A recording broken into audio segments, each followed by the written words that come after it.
We're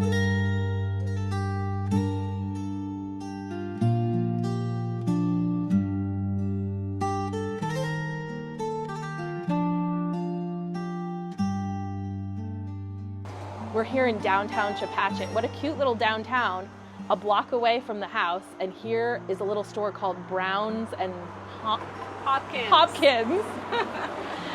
But lots of little antique stores and cafes and sweet things. So there we go. Here we go.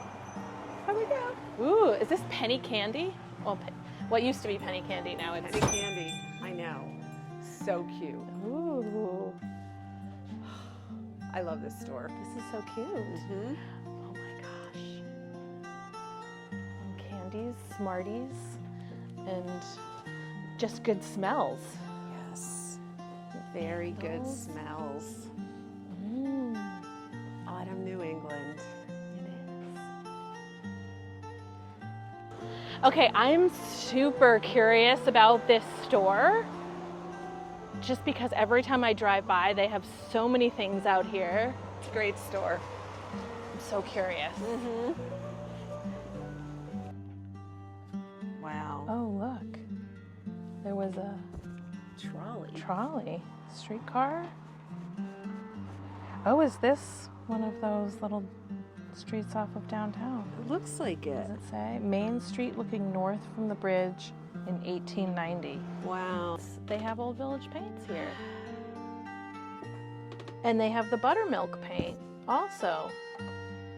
I didn't know they had Did you use that buttermilk paint on some things? Yes, we're so lucky to have places like this that reuse all of these wonderful things that have so much life left in them. Well, and look at this is an actual hearth. That's beautiful. So, you know, this is a hearth and a beehive oven in this building. So I'm interested in that, like the fact that these old, beautiful downtown buildings are still here. How long have you guys been here? 20 years. 20 years. Yep.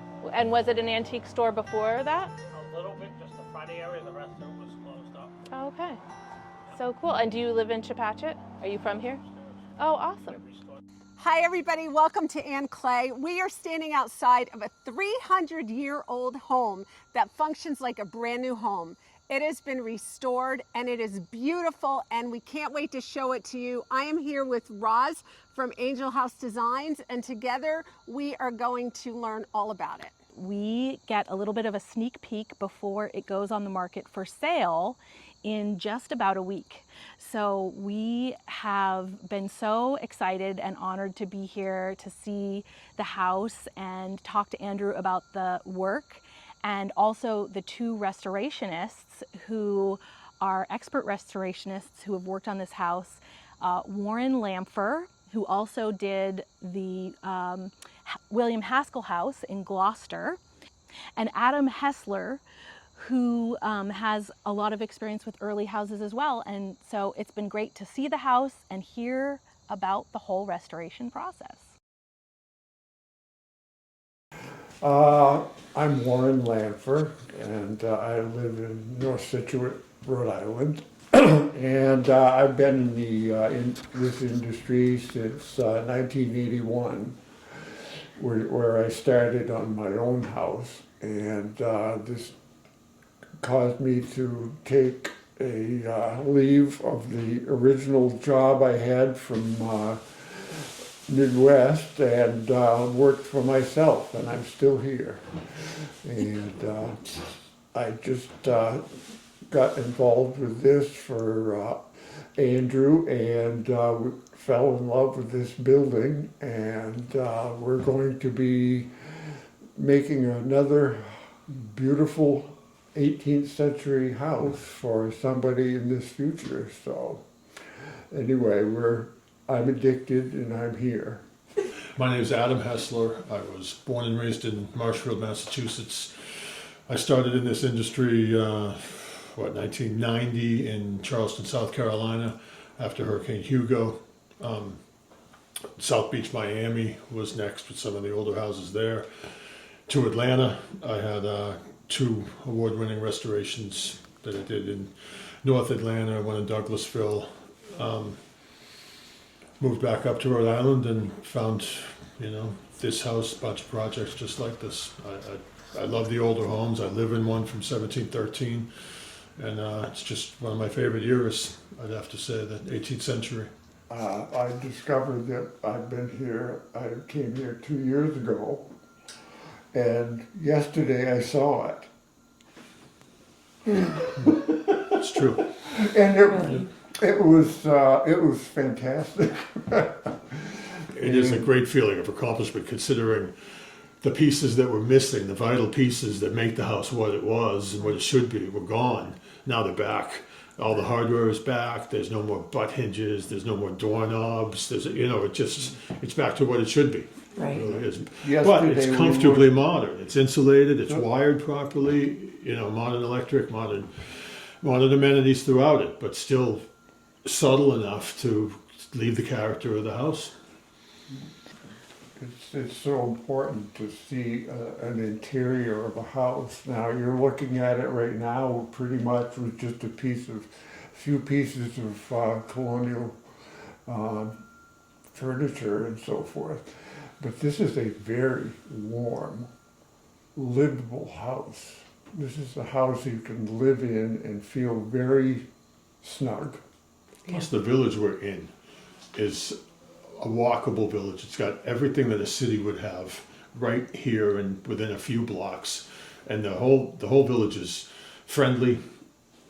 Accustomed to this lifestyle. There's everything you could need within walking distance. It's a great little alcove of sort of historic old life. We've got, the Historic Commission is at the end of the street with their museum building. We've got the Door Rebellion down the road. You can walk to the post office, supermarkets, restaurants. Everything is right here with the antique stores, all in a little self-contained, protected community. It's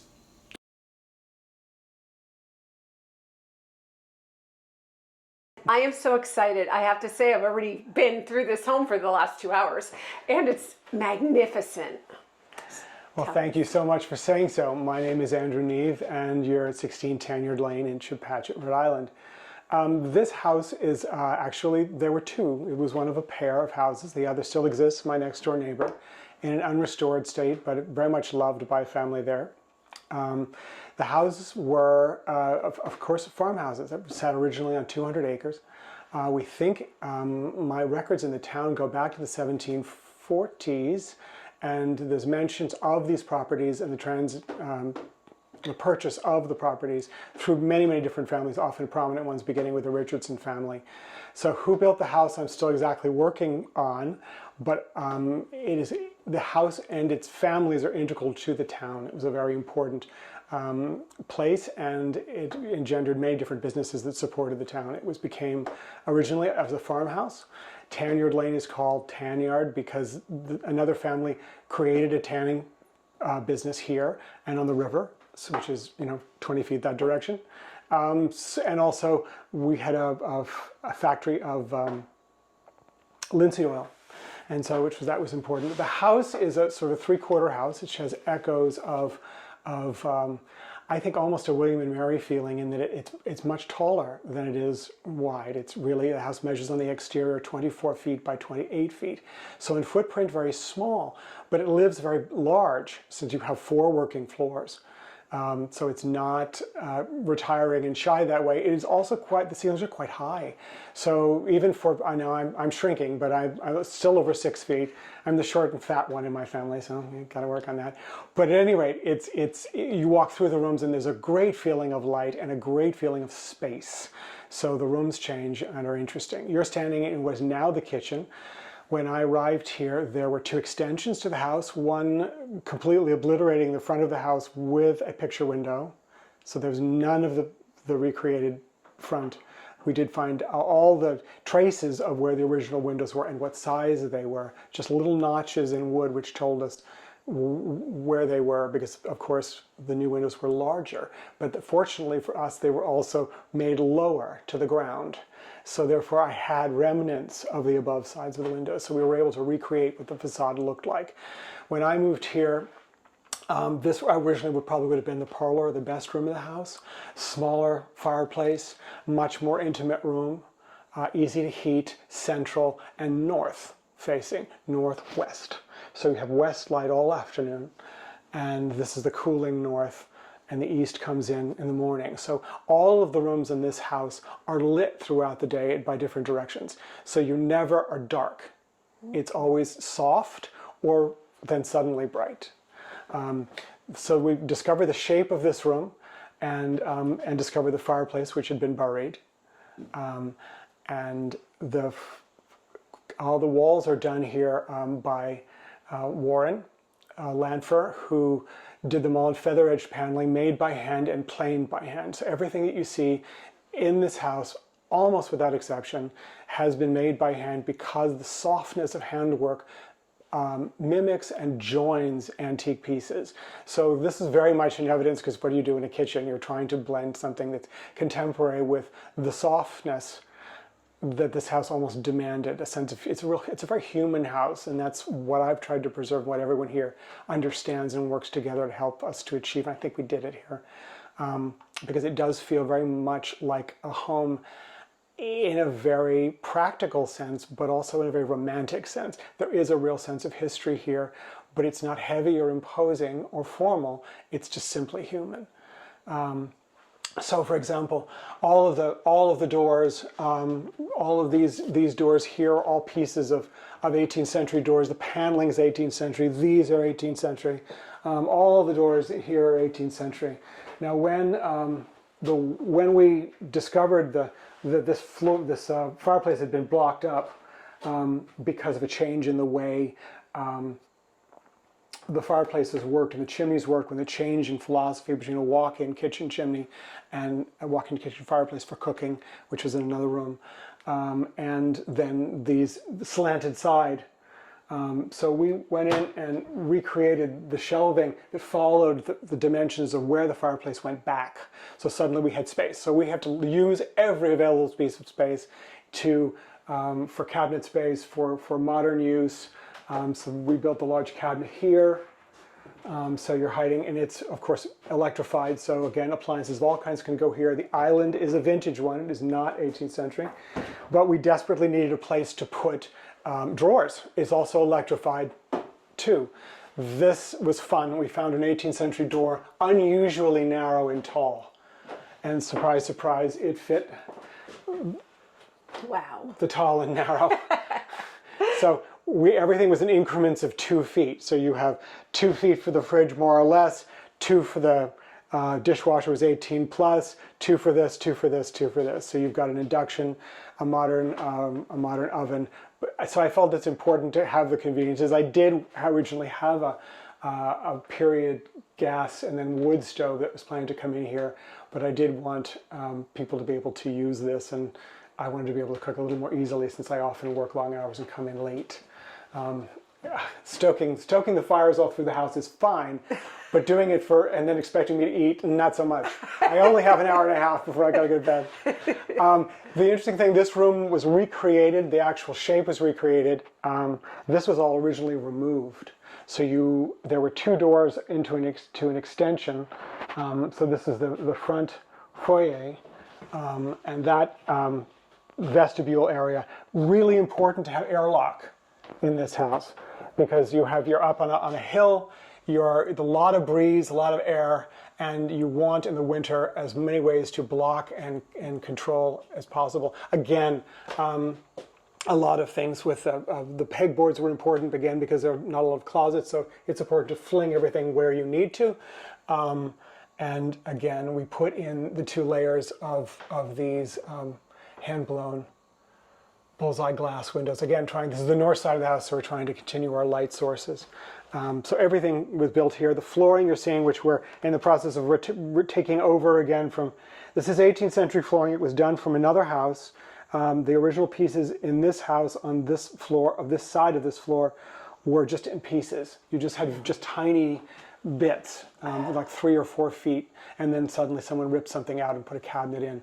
Originally, this window that I was standing in front of was a door, It was, of course, originally it was a window, but then as the housing changed, an addition was put on this side.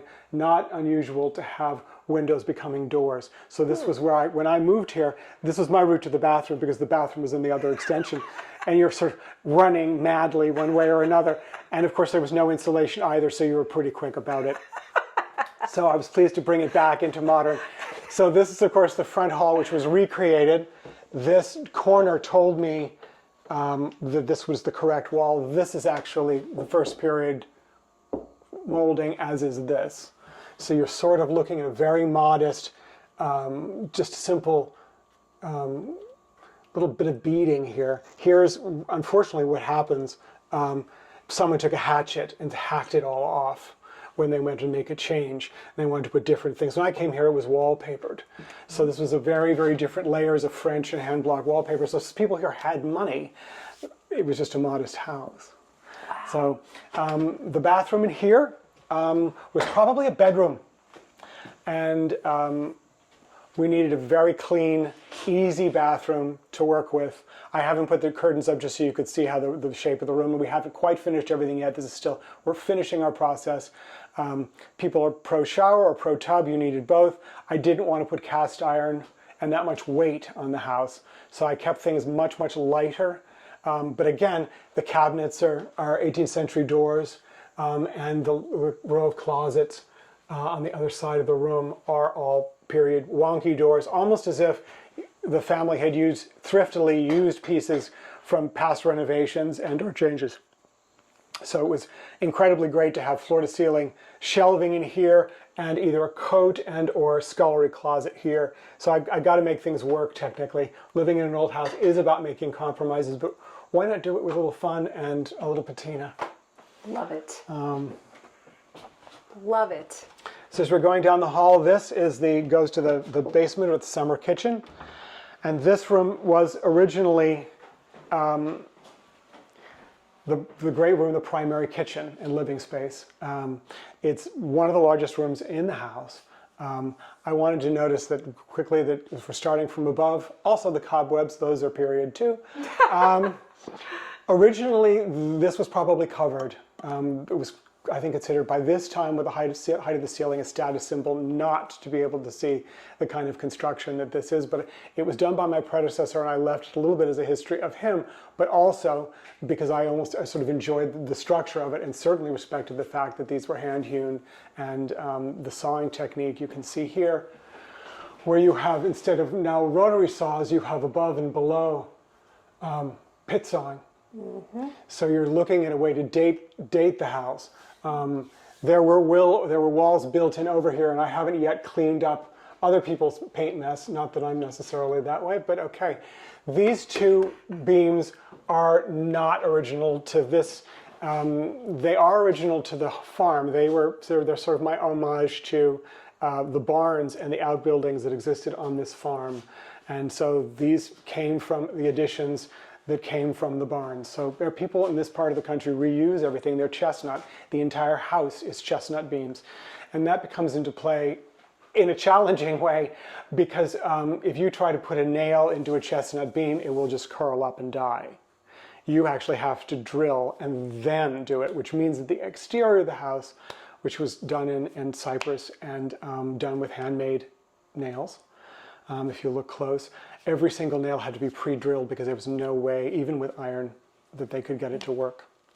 The hearth here, we redid with local field stones. When I moved here, it was cement squares and some stone, but not complete by any means. You'll also know the size of it versus the size of the fireplace. And that's very much, even though a lot of people liked wider fireplaces, this originally was a walk-in fireplace, which dates the house earlier. And then later on, but not that late, this configuration was created. And it's even got things like, I mean, where they balanced it with wood and nails, and they're left. They were shimming up the stones with pieces of wood. So they're really not, it was in some ways, the second renovation was a pretty desperate and fast one because you see all kinds of shortcuts trying to get things to work, and they were heavy.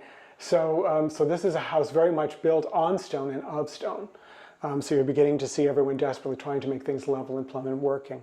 So this originally was a larger fireplace, had a brick oven in the back.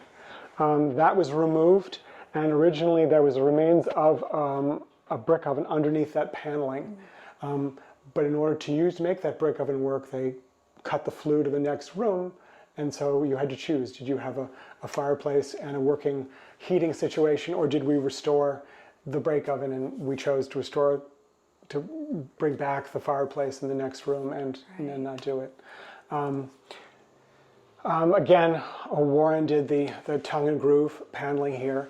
But this configuration of having two doors connected this way and its third is happened all the way through the house. The second floor is done this way, and there is evidence that the basement also had this kind of pairing of entrances and then stairs on this side.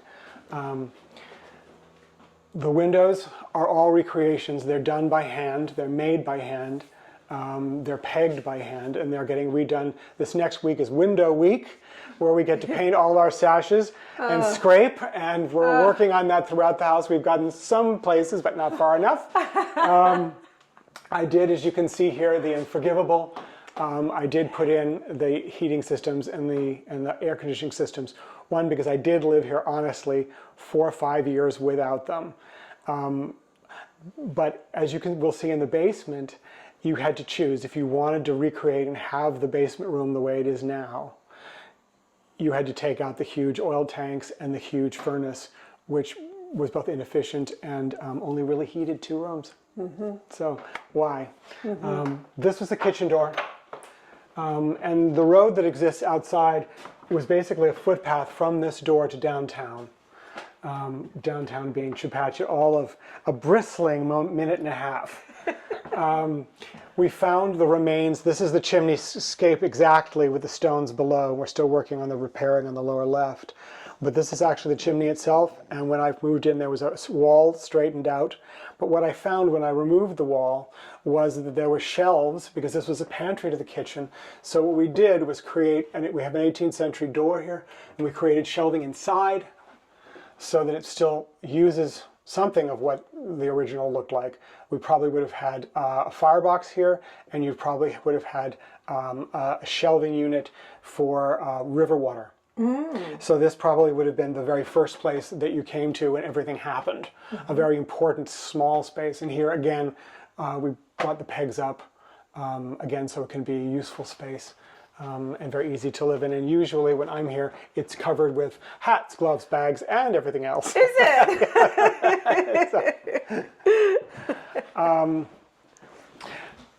As the floor that we've been talking about, these are the widest planks in the floors, and where you're standing actually was probably action central, because it was washed so many times that its wear is actually right here. All these floors were painted and repaired many times. But as the town grew and changed, the economics of the families and the importance of this building changed. It went from being the pride and joy to being, like all older houses, outmoded, and it became a boarding house for the factory. So this was probably the only room that might have been a communal room for the house. Every other room would have been rented out, and certainly the additions were to a minimum of 3 families. So suddenly you're talking about a house that went from a family size, albeit a large one, to suddenly 20, 25, 30 people may have been running in and out of this house. But this is the room that probably stayed the most central because it had the largest, that in the summer kitchen, had the largest heating source. So did all those people then commune in this room? They may well have. They may well have, because many of the rooms that they would have been living in not only didn't have heat, but there was no place to cook. Right. Now I know that down one of the houses down the street in the basement, there was a baker that had huge bake ovens. So there may have been a sharing of what one ate and where one ate it, and at what one cooked where. So bread may well have been done down the street, but everything else would have been done here. Right. And there were 2 kitchens, and we'll see the bottom one down below. Right. So this is a room that is a little bit nostalgic for what it's farming past. I wanted to save here, and as you turn, you'll see the mortise and tenon joints for long ago structure. Oh yeah. Yep. So it would not actually have been here, but it's doing a great job because I wanted to brace and secure and square the house from underneath. And so this is providing the job when I arrived here, and someone long before me simply removed the supports, central supports in the house. So tell me about what you chose to put in here for furnishings. Well, furnishings here have changed a good deal. I had a large collection of, when I moved here, of what I call Boston furniture, and because I spent early years of my life in in Taiwan, most of the furniture that I owned and brought with me was Chinese and Japanese. But houses often have a real contribution as to what they feel comfortable with, especially old houses. This house is a very accepting house. I had very classic late Georgian furniture when I arrived, what I call Boston furniture. Okay. And I soon realized, yes, the house accepted it, but you noticed the furniture. You didn't notice the room. And so part of my journey, which isn't totally illustrated now, was trying to find what on earth did the house want. And it wanted actually quite early pieces. It wanted William and Mary. It wanted a little bit earlier, and I could take a little bit later into Queen Anne, but not. There's a chair upstairs which is just too sinuous, and I know it, but there it is. It didn't want that. It wanted something quite relaxed and informal. I mean, this wonderful sofa that was done by Angel House is quite comfortable here, and I was amazed when it came how it suddenly felt completely at home, and I'm going, yes, exactly, right. This is a bit high style for this family, but I did go through wills of families in the period and the families that may have lived in this house, and I was amazed at what they had. English china. They had, there was some serious jewelry, quantities of silk, linen, roster of all the furniture per room. And there were 4 canopied beds in this house, which was colossal in terms of expense. So there was actual furniture of some standing here, but there was also a sense of modesty. So this is a little bit much. The other member, one of the families that lived here, also had a sea captain that traveled to the Far East. So I brought some of the porcelains in here just to remind the house that this would have been something also that was here, simply because the family connection was made. And they traveled to the East and brought things back. And what could have been more perfect, but things like, you know, the Delft blue and white in the kitchen, some of the pieces of Canton that would have made it here in Jingdezhen and then Canton. So these were just brought in for that. I'm fairly large, so some of the furniture that I had in the house, I sat on for very intermittent periods because it was too small. And so some of these pieces or chairs, I mean, this is something I can get in and out of. We're just, yeah, really. And you don't have an extra dessert because you're not going to be able to fit in the chair. Well, welcome to the basement level. This was a summer kitchen for the family that lived here. And very little existed when I arrived here, except for the fireplace. And the surround didn't either. It had been adjusted many times. So it was a rough working room. This was also not only a summer kitchen in the history of the house for the family, but it became the restaurant kitchen for a mill that served 400 people. So this became an area where you were cooking constantly for large groups of people, whereas upstairs a little bit lighter, but as the century progressed and you're into the 19th century and really well into the 1920s, this was a very important room. The windows, casings, here probably reflect a little bit more of the originals, however, with one major change. When these windows were originally made, all of this was turned to one side, so you had sliders this way, so food was handed out. So it's not, this reflects more of a private house, but it quickly was converted when the house needs of the house changed. Have you done some research as to what kind of food they would have served here? Well, it probably would have been very much stews. Okay. Again, a neighboring house underneath, also a period house, one of the early houses, Little House, underneath in the cellar has huge, huge bake ovens. So I think they were the bread and everything else happened here. So it probably would have been something you could stir very, very quickly, probably very much stew oriented. Would they have to pay for this? Of course. Yes. So this would be a business for the family. Correct. The family at that particular time was the Owens family. They created the tan yard, but then also were the early founders of the factories and the owners here. So the Owens family, you could become a worker at one of their businesses, and they paid you, and you may have paid stipend, you may have taken it out of your salary. It became the world of the mill. And so this room was very much a part of that. Yeah. I do not know, there may also have been an element of the tanning yard that took place down here. I don't know yet, I've been unable to find where exactly the remains of the tanning yard by the river were, because it may well have been half done here and half done there. So this is a secondary situation where this could have easily been a business, because you do have the door out. Show me that door. You do have the door out. You'll notice that the door here is short. When the house was built, actually, it was a full-size door. So these were cut down because the road didn't exist. And so we were down to full size. So we're lost about 1.5 feet underneath here. And as you can see, you're stepping up to the road. But then, again, full-size door. See, so you're really looking towards the Italianate house here, my neighbors. And this used to be the offices for the mill. So you can see this. You got paid in one place, you ate in another, incredibly efficient. The sound of the river you often hear in the evenings, and also first thing in the morning, to come out in the quiet to hear the animals and the sound of the river. So it's a lovely thing to have the river so close. Wow. This door, exact door, is an exact copy of the one that was originally here. We lost half of it to rot when I moved in, because there was no secondary door here. It wasn't here originally, but it wasn't when I moved in. So you had just layers of insulation, and so we copied it exactly. Even the fenestration of the wood. This hasn't been painted yet. Okay. These are, again, original, so you're seeing all the layers of stuff that was pinned up. I have to clean it up a little bit more, but you are looking at, real logs sitting on stone, and then, of course, plastered. One of the reasons, we probably had a lot to do with dairy here as well, because white was important.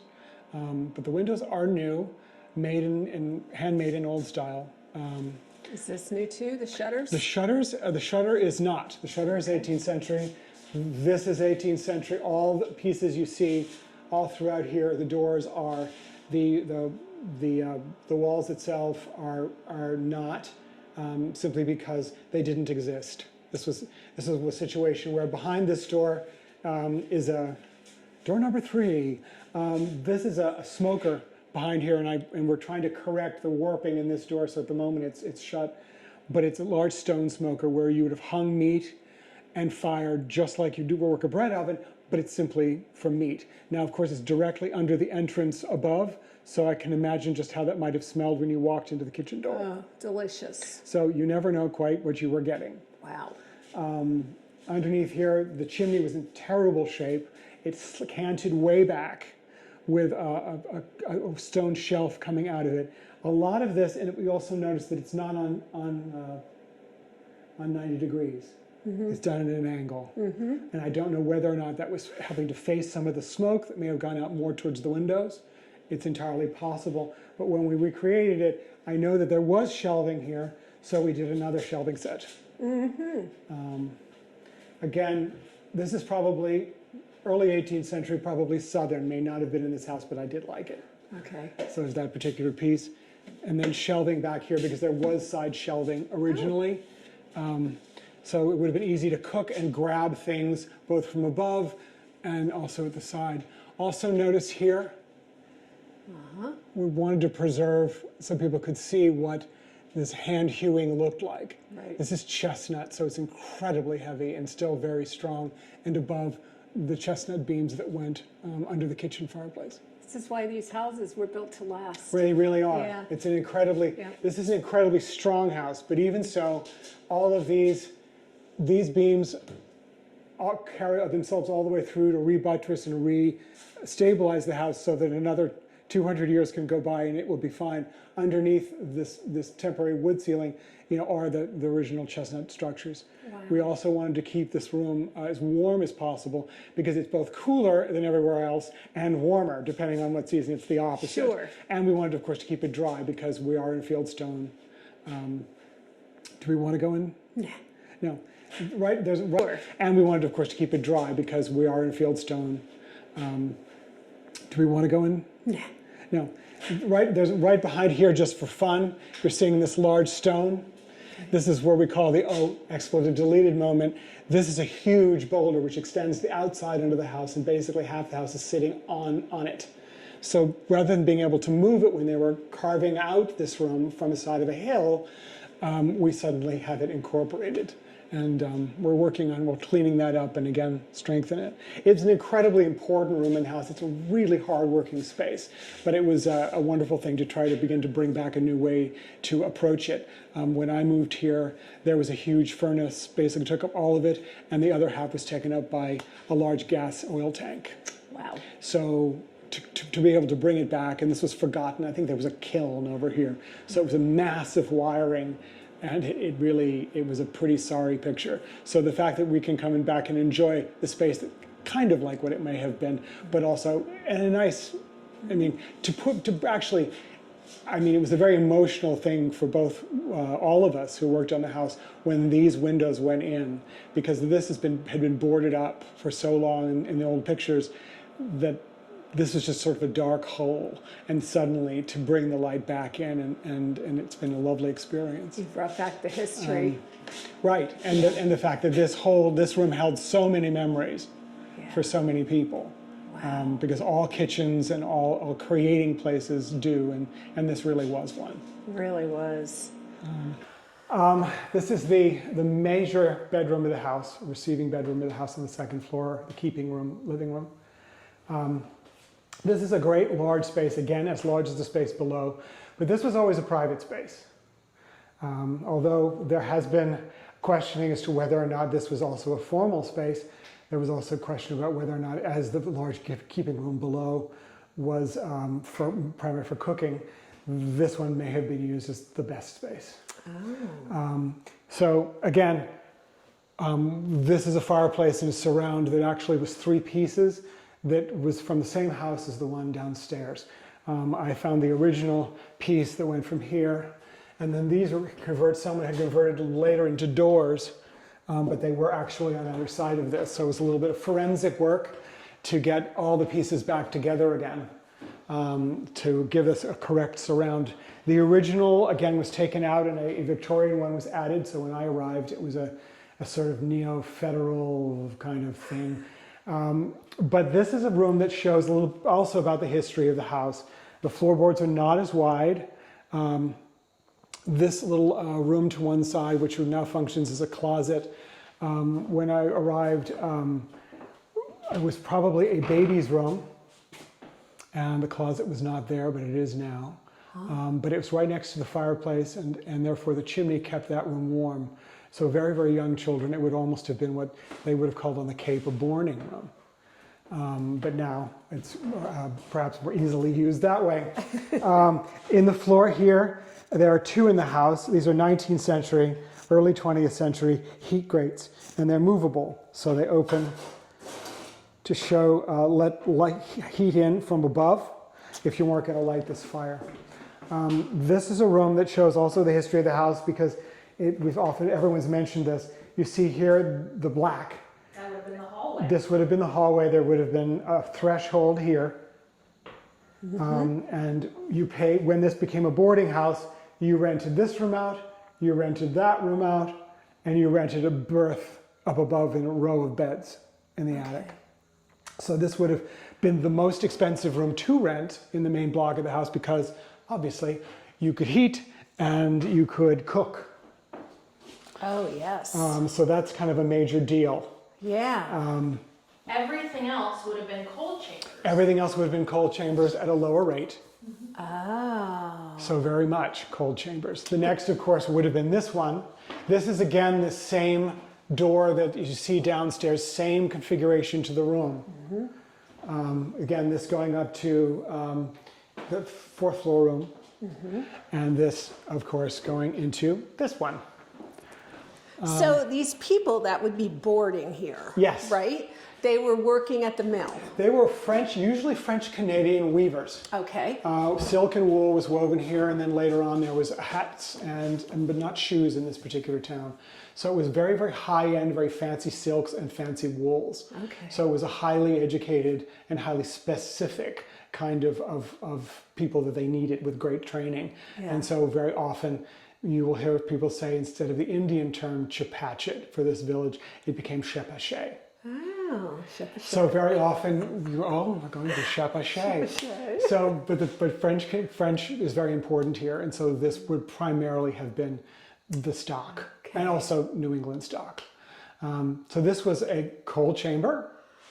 I did do some checking to see just by chance if we managed to have a fireplace in this one that was covered over. We did not. What we originally had, though, was a very simple clean room. We did add all of this closetry, if you want to put it. And of course, because it was a cold room, lo and behold, this one goes all the way through to the kitchen. So when the kitchen fireplace is going, you're getting heat from below here as well. Right. Always handy. So I'm picturing, how many people do you think would be in this room? In a How many people would have lived in this room? Yeah, do you think a whole family would have lived in this room? I hope for their sakes not. Yeah. But it's not impossible to think of a family of two or three, maybe four. But there were a lot of people living in the house. Yeah. And this was prime real estate for the mill. Because it was literally steps. Right. And so this may have been foreman. You might have had a little bit more money. The room was larger. The location was perfect. You didn't have to walk so far. Right. But it wasn't owned by the mill. The mill owners, did they own this? They did. This was at that point it was the Owens family. This was an early house for them, although they didn't build it. Okay. They did buy it after 1763. It was sold out and then onto that particular family. So they did own it. So they could control what happened here, and they did. Yeah. So I think they're responsible for the removal of all the farm buildings and then making additions for the pair of houses out of the farm buildings, and then later on, when the mills went out of their families, this became real estate that was just rented. Okay. For the mill first, but not owned by the family. Right. But the family did very well. Remember, by that time, this house was over 100 years old. Sure. If it was built approximately to 1730, and you have a rise of the mills in 1830-ish, you're talking about housing that's now thoroughly out of date. Sure. and therefore not as valued. But however, valued enough to be saved and valued enough part of its location is the fact that it was valuable simply because of where it was. But the next part, of course, is thrifty New Englanders.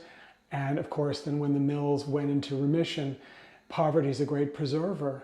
Yes, it is. And so this house went on through many families. The only family was a local family.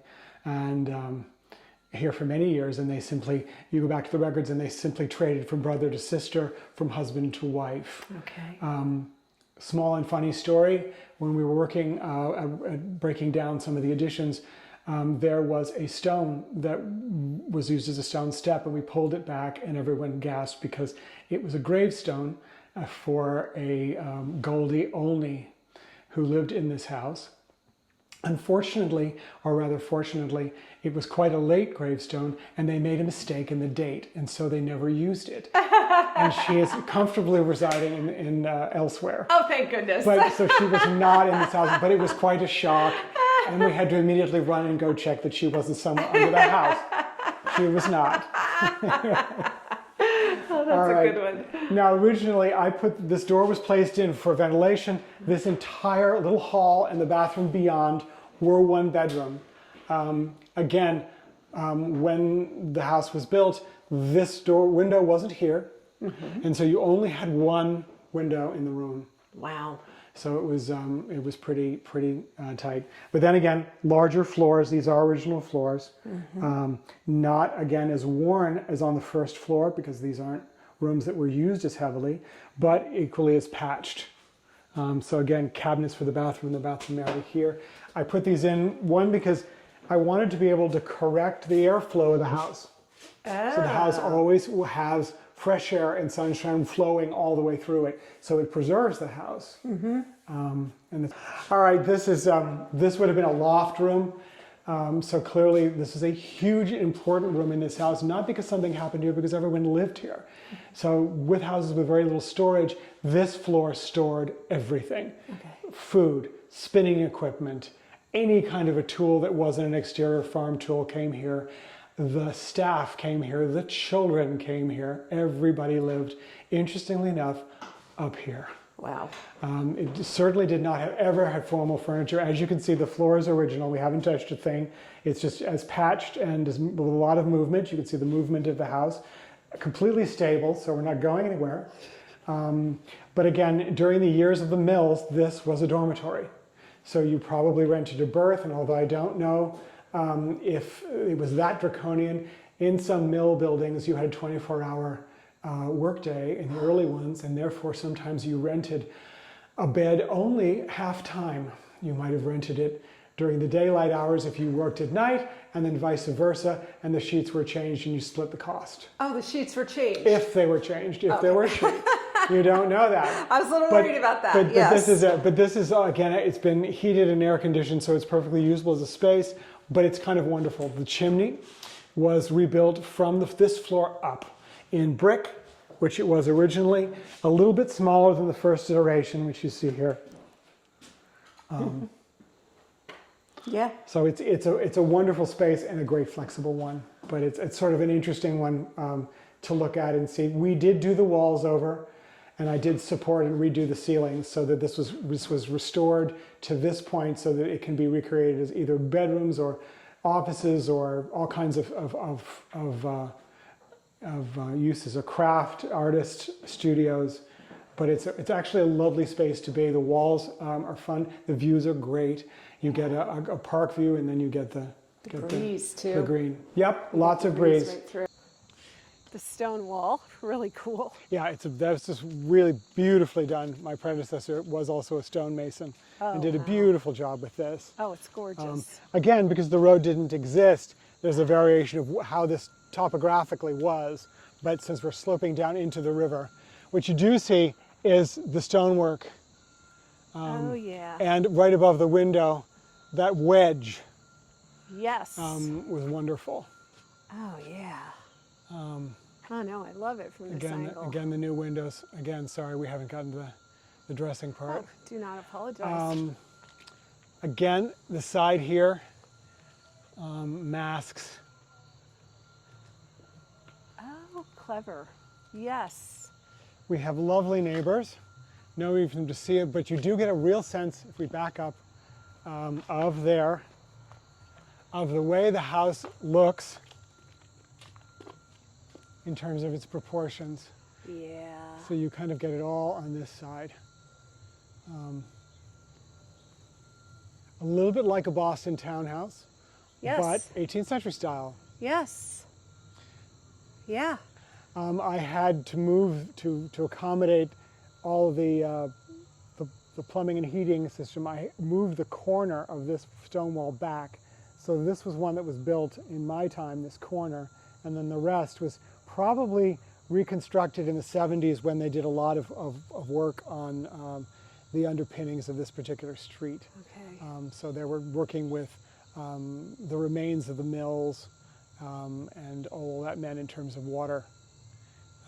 And that's where the mill was. That's where the mill was. Very, very large. I think this is adorable. This reminds me of a lot of places in Newport or Wickford. Right. When you'll see these little things and you'll know there was a little store there or a Right. little something. Exactly Yes. right. Exactly Yes. right. Wow. So as we're coming around, here you see the kitchen door. Okay. And this was actually probably the reason the street was created, because there was a pathway from the kitchen door to the main road. And so if this is sort of the birth of Tanyard Lane, was that door. Oh, yeah. When I came, the door had been changed. It was wider but we discovered again its original width, so we put it back the way it was, and you know, with the windows, and it's terrific because this side of the house is west, tremendous south side this side, then the other is the west. It's so hot that sometimes the hardware is you have to be careful when you, so you get incredible heat and incredible, great way for growing things, but it is a phenomenally warm place to live, especially on the west side. Yeah. There's also, you can see a slight bulge in the exterior of the house, and that's from the back of the bake ovens. Oh. They went a little too far. Okay. And and the siding is chestnut. the siding actually is cypress. Cypress, that's right. But Cypress. you're right, the house underneath is chestnut. Right. And cypress was chosen because of it's actually better than cedar even for water and rot. So this is sort of building for the long haul. Sure. And I know that Adam and Warren have gone over the exterior and the nails and the lead. The little building right built on the edge is covering up the septic system. This is a septic system that's sort of state-of-the-art and was insisted upon by the state of Rhode Island for this exact kind of location. Okay. A lot of people who have individual wells and septic systems living in close proximity, you need to have the most state-of-the-art water cleansing facility, and this is one. Wow. Where's your well? The well is actually nestled right behind the garden the garden chair. Okay. That's not a dug well. That's again another state-of-the-art contemporary well. The other two wells to my neighbors are the hand dug wells, and they're wonderful. They're called Sweetwater wells, except they go dry. Oh. They're too shallow. Ah. Oh, this is really cool. Yeah, and you did all the little trees around here and the just lavender. trying to. And the little buckets. Yeah. No, this, I love this. Look at this. I just want to, you know, lavender. Well, lavender is wonderful, and the rest of the shrubs, when they're not, the other ones are, the topiaries are rosemary. Oh. Because I happen to love all of these. The ones on this side and the ones here Oh, rosemary, are just deep, big rosemary topiary. So with the lavender, I was playing a little bit with the kind of gardens that would have been here, but the scent is wonderful as you come and go. Exactly. Between the lavender and the rosemary, you're battling the bees for it.